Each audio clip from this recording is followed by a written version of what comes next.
Day 71. Buy and hold is the simplest strategy there is. It's not trying to time the market or to guess when prices are about to drop or when they are about to rise. It just owns the market. That's it, that's the whole idea. You buy and you hold. Now, let's talk about why this matters, especially if you're just starting out. Buy and hold is the baseline of a strategy. Think of it like a starting line in a race. Every other strategy you ever build, no matter how clever, no matter how complicated, gets judged against buy and hold. It's the yardstick, the thing you measure everything else by. Because here's the question you always have to ask yourself.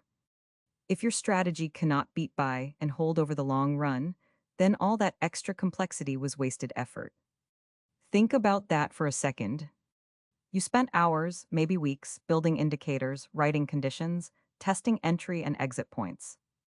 And at the end of it, if your fancy strategy performs the same as someone who just bought once and walked away, what was the point? Why build a complicated machine that produces the same result as doing nothing? That's not a rhetorical jab. It's a real question every trader has to sit with. Complexity for its own sake isn't a strength, it's a cost. It takes time to build, time to test, and time to maintain. So, if it doesn't earn its place by actually outperforming the simple approach, it shouldn't be there.